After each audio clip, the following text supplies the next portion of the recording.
Hello, and welcome to another episode of In Just 1 Minute or So. Today, we're talking about the secret to handling conflict without making it worse. All right, let's jump in. Have you ever been in a conversation that mattered, but somehow made things worse instead of better? Well, the irony is this: the higher the stakes, the lower our ability to think clearly.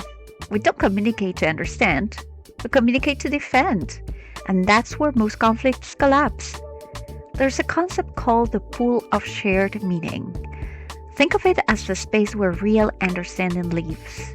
And when people feel safe enough to share what they think, what they see, and what they fear, that pool gets deeper.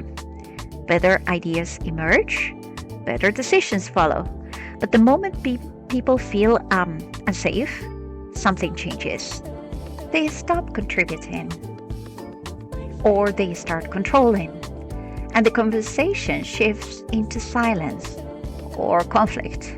So the goal isn't to win the conversation, it's to stay in the pool.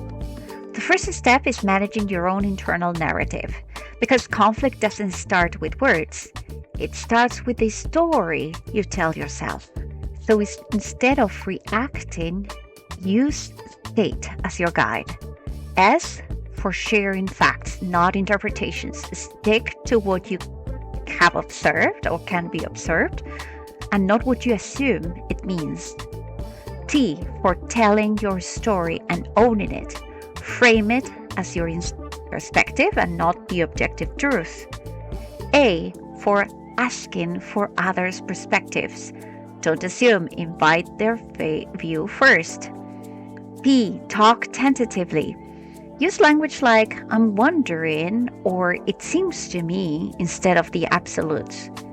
And E, encouraging testing. That is, inviting disagreement, challenge, and different interpretations rather than shutting them down.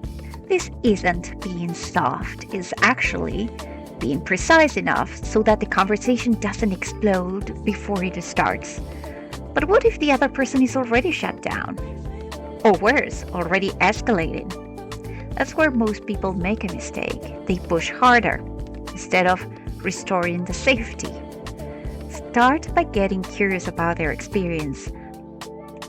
And name what you think they might be feeling and reflect their words back in a way that shows you're actually listening. When people feel understood, defensiveness drops.